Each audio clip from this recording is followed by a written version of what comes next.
Hola, bienvenidos a un video más. En esta ocasión les hablaremos del nivel de tratamiento terciario para aguas residuales y cada uno de sus procesos: filtración, nitrificación y oxidación. Así que comencemos. Iniciaremos comprendiendo qué es. El tratamiento terciario o avanzado es un conjunto de procesos adicionales para la remoción de contaminantes remanentes en estado coloidal o suspendido, como materia orgánica y sólidos suspendidos o disueltos. ¿Y por qué se lleva a cabo esto? Las causas principales son cuatro. La primera es reusar el agua en aplicaciones industriales. La segunda es utilizar el agua para aumentar la disponibilidad en fuentes de suministro, ya sean superficiales o subterráneas. La tercera es evitar interferencias con la desinfección e incrementar la remoción de microorganismos. Y por último, tenemos el aumento en la remoción de metales pesados, orgánicos refractarios y otras sustancias potencialmente tóxicas en descargas de cuerpos receptores sensibles. Ahora iniciaremos con el primer proceso: filtración. En este se lleva a cabo la remoción de materia orgánica y coloidal, dividida en tres categorías: en medios granulares o porosos, por membranas, y superficiales o microcribado. Primeramente, la filtración en medios granulares o porosos es la remoción de la materia en suspensión que ocurre en la superficie y en el interior del lecho filtrante. El efluente del tratamiento secundario se aplica sobre el lecho filtrante, mientras que el agua pasa a través del medio granular. La materia en suspensión queda atrapada en el medio poroso, ya sea en la superficie o hacia el interior del medio.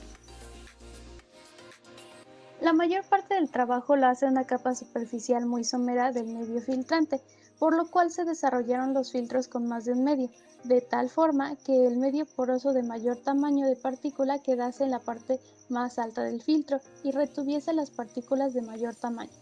Las partículas más pequeñas traspasan el primer medio y son retenidas por el segundo medio, cuyos gránulos y poros son menores. Un punto muy importante es que el medio de mayor tamaño efectivo de partícula debe de tener una densidad menor que el medio de menor tamaño. Las ventajas de este tipo de filtrado son: calidad. Se obtiene un agua de calidad muy elevada, llegándose a reducir la contaminación bacteriológica de 3 órdenes de magnitud, que deja un agua natural en magníficas condiciones sin utilizar reactivos o tratamientos químicos. Materiales. Los materiales son muy sencillos, no se necesitan complementos electromecánicos y el coste de construcción es muy bajo. Aunado a esto tenemos el mantenimiento. Se puede utilizar mano de obra no cualificada y el control de rendimiento del proceso es fácil de realizar a partir de mediciones de turbidez con pocas pérdidas de agua. Además, el acondicionamiento. El fango y la biopelícula, junto con una pequeña cantidad de arena obtenida de esta filtración, es un buen acondicionador para suelos, los cuales no provocan problemas con posibles compuestos químicos, ya que no son dañinos. Hablando de sus desventajas, tenemos la saturación. Debido al trabajo de la capa superficial somera antes mencionada, la saturación del medio se alcanza con rapidez. También es el costo. El coste depende de los países y de las zonas, por lo cual puede ser más alto.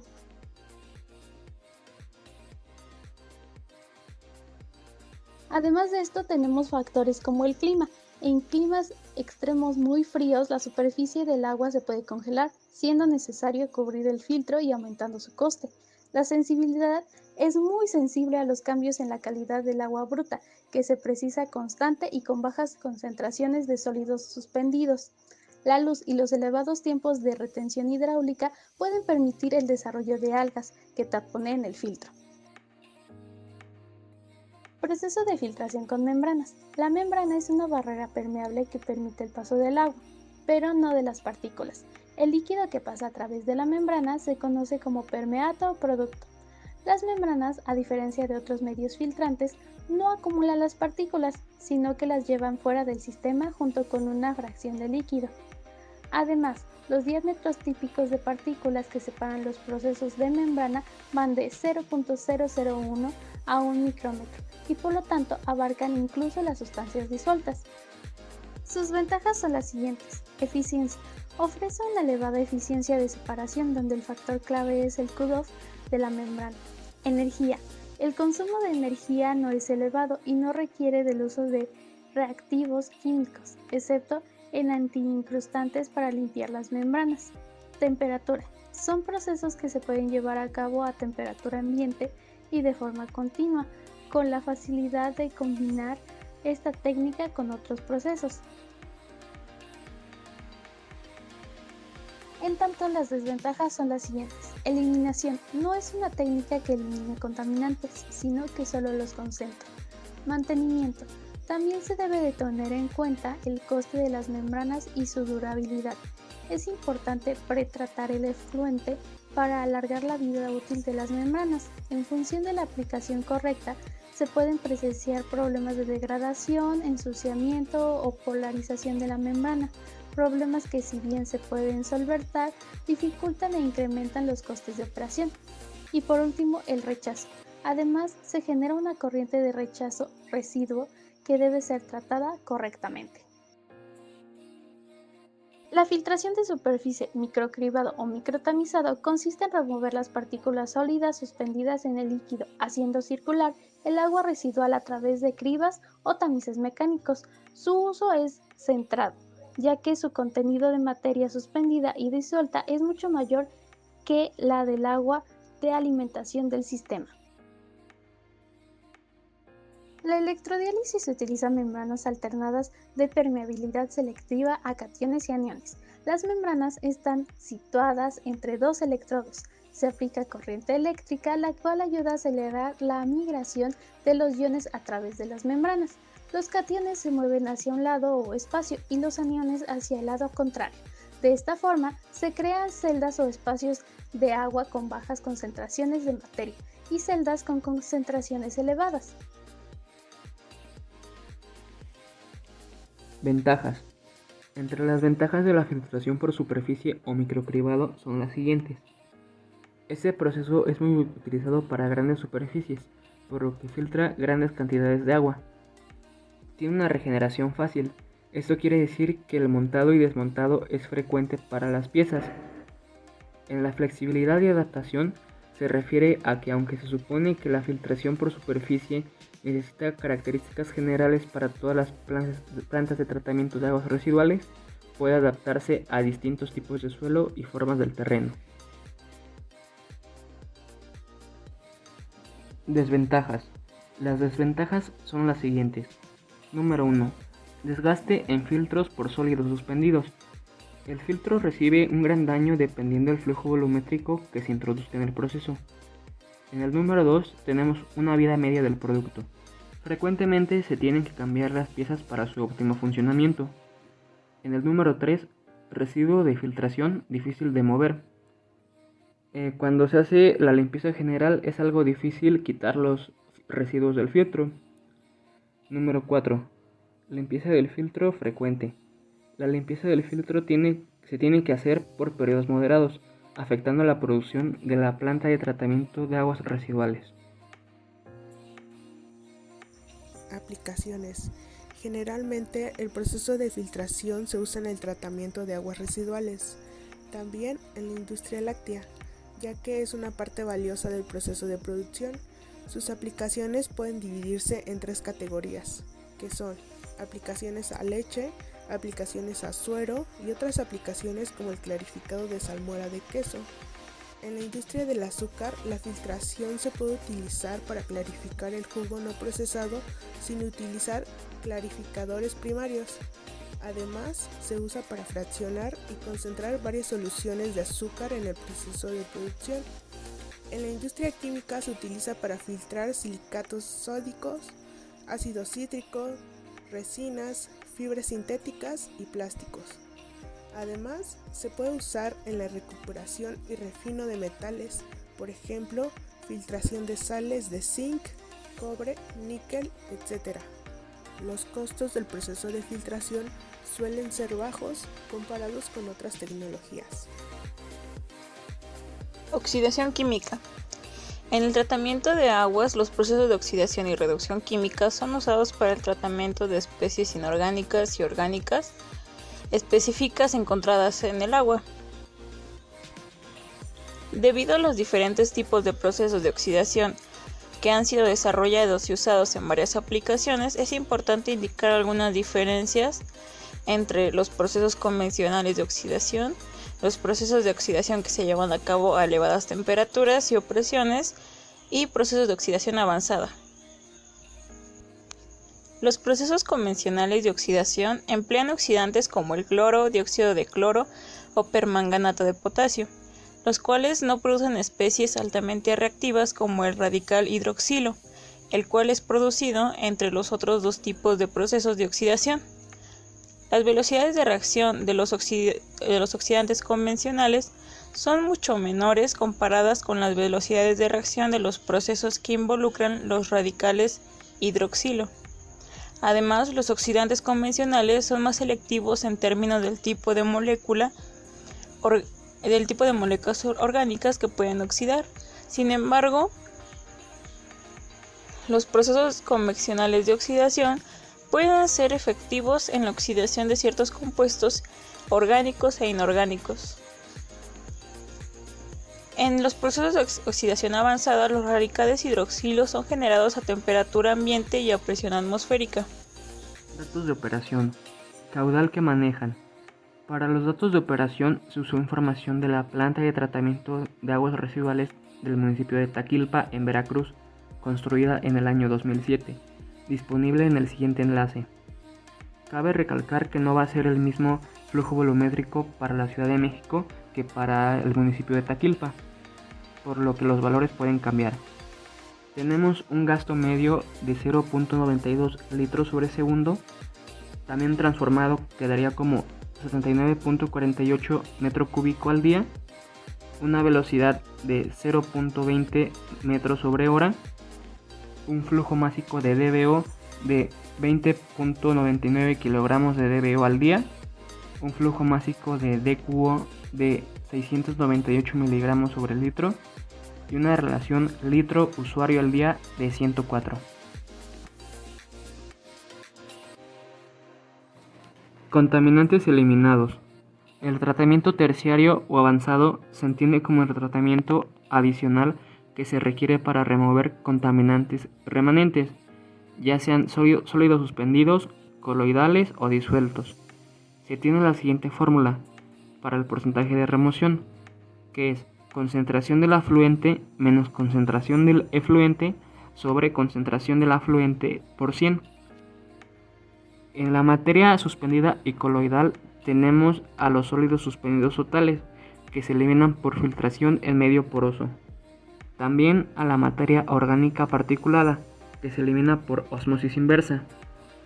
En la materia orgánica disuelta tenemos al carbono orgánico total, que se puede eliminar por electrodiálisis. A los compuestos orgánicos volátiles, que se eliminan con arrastre de aire. A la materia inorgánica disuelta, como el amoníaco, fósforo y nitrato. El amoníaco se puede eliminar por destilación, el fósforo por precipitación química y el nitrato por un intercambiador iónico. Por último, los agentes biológicos son bacterias, virus y protozoarios.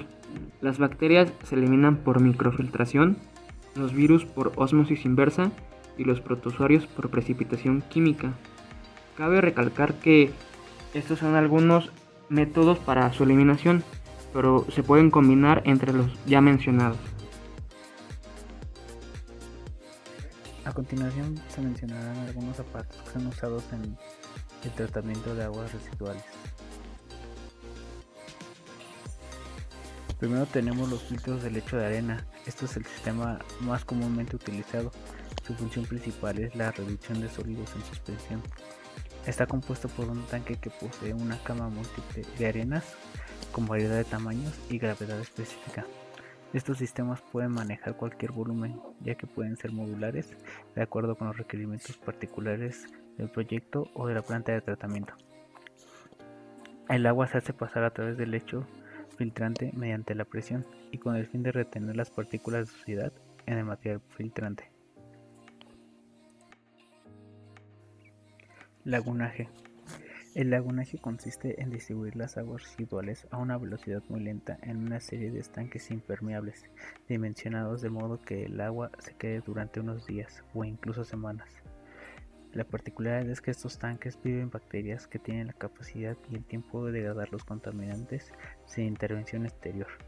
La primera laguna es la laguna anaerobia, que son estanques bastante profundos donde la degradación ocurre en ausencia de oxígeno. La profundidad del estanque debe ser de orden de los 2.5 a 5 metros y el agua no es aireada, no se remueve ni se calienta. La degradación anaerobia produce dióxido de carbono y metano, y estas lagunas permiten la primera reducción importante hasta un 60% de las DBO. Posteriormente siguen las lagunas facultativas, que estas tienen una profundidad menor de 1.2 metros a 2.4, y la degradación aerobia se efectúa en las zonas cercanas a la superficie y la degradación anaerobia en aquellas más profundas, de donde el nombre es facultativa. Posteriormente pasa a las lagunas aerobias o de maduración. En estas se airean el agua y circula de forma artificial. El aire favorece la degradación de los residuos, las algas y las plantas se alimentan de los elementos disueltos por las bacterias y se desarrollan por fotosíntesis. Las partículas sólidas caen y se digieren en el fondo de la laguna. Humedales. Estos incluyen camas de cañas o una serie de métodos similares al lagunaje que proporcionan un alto grado de materia biológica aerobia y pueden utilizarse a menudo en lugar de tratamiento secundario para las poblaciones pequeñas y también para la fitorremediación. El funcionamiento de un humedal artificial está basado en los procesos que suceden de forma natural en el medio ambiente, y los sistemas que provocan la depuración de las aguas residuales se basan en diversos principios, de los cuales cabe destacar la eliminación de materia orgánica, que sucede por sedimentación y filtración de partículas entre los espacios de grava y las raíces, la eliminación de sólidos en suspensión, que se debe a fenómenos de filtración entre el sustrato y las raíces, la eliminación de organismos patógenos, que tiene lugar mediante la absorción sobre partículas del sustrato, la eliminación de nitrógeno, que normalmente se encuentra en forma de nitrógeno orgánico o amoniacal, y en estas condiciones se generan procesos de nitrificación y desnitrificación desarrollados por diferentes organismos. El aumento de la poda de las plantas del humedal aumenta los rendimientos de este aspecto, y también la eliminación de fósforo, que sucede al contactar el fluido que contiene el fósforo influente y el sustrato.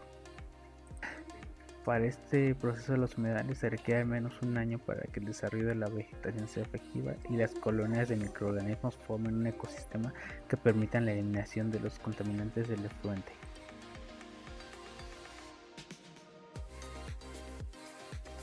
La desinfección. La desinfección es la etapa de tratamiento encargada de la desactivación o destrucción de los organismos patógenos. Para este tipo de procesos se tienen dos, que es el de cloro y el de UV. En cuanto al cloro, tiene efecto de cloro residual, ya que permanece en el efluente del agua por tiempo prolongado y llevando a cabo aún la desinfección, además de que es muy confiable y efectiva en un amplio espectro de organismos patógenos. El cloro puede tener las presentaciones de cloro gas, hipoclorito de sodio y hipoclorito de calcio. Para la desinfección por medio de radiación UV, esta es cuando la radiación UV penetra en las paredes de la célula de un organismo. Esta destruye la habilidad de reproducción de la misma. La longitud de onda óptima varía en el rango de 250 a 270 nanómetros, y estos sistemas son propuestos ya que se proveen de lámparas de baja presión emitiendo luz monocromática a una longitud de onda de 253.7 nanómetros. La intensidad de radiación emitida por la lámpara se disipa a medida que la distancia de la lámpara aumenta. A diferencia del cloro, se elimina la necesidad de generar, transportar, almacenar productos tóxicos, peligrosos y corrosivos, además de que no tiene efecto residual que pueda afectar al ser humano u organismos acuáticos, ni requiere mayores espacios para su instalación. Aplicaciones del proceso de oxidación. Entre sus aplicaciones podemos encontrar la eliminación de sustancias de aguas residuales, También se usa en la industria química y farmacéutica. Costos. Los costos de inversión y operación pueden ser elevados para este proceso. Nitrificación y desnitrificación. El nitrógeno es un contaminante presente en las aguas residuales que debe ser eliminado por múltiples razones. Una de ellas es que reduce el oxígeno disuelto de las aguas superficiales. Además, es tóxico para el ecosistema acuático y presenta un gran riesgo para la salud pública. Para el proceso de nitrificación y desnitrificación, para la eliminación del nitrógeno, se necesitan dos etapas de conversión. La nitrificación es el primer paso del proceso donde las bacterias, conocidas como nitrosomonas, oxidan el ion amonio a nitrito. El nitrito se oxida rápidamente en nitrato por la acción de otro tipo de bacterias, conocidas como nitrobacter. Estos tipos de bacterias son aeróbicas, esto es, necesitan oxígeno para vivir, por lo que el control de oxígeno disuelto es de gran importancia en el proceso. La desnitrificación es la segunda etapa de la eliminación del nitrógeno en las aguas residuales, la cual se da en condiciones anóxicas, es decir, sin oxígeno, donde previamente el nitrato es reducido a nitrito y posteriormente a nitrógeno gas mediante la acción de bacterias heterótrofas facultativas. Ventajas. Entre las ventajas de estos procesos encontramos una alta eficiencia en la eliminación de nitrógeno, además de la eliminación de materia orgánica sin necesidad de aportar oxígeno. También la reducción de emisiones de gases de efecto invernadero y la reducción de los malos olores. Además, presenta una alta estabilidad y fiabilidad del proceso. Desventajas. Estos procesos suelen funcionar de forma continua. También son sensibles a la presencia de tóxicos e inhibidores. También necesitan control por las diferentes variables que presentan. Y debe asegurarse que las deyecciones aporten suficiente carbono orgánico para la desnitrificación y carbono inorgánico para la nitrificación.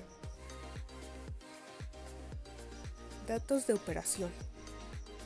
Para el proceso de nitrificación se necesitan de condiciones aerobias, además de cantidades de oxígeno disuelto mayor o igual a 0.1 miligramos sobre litro.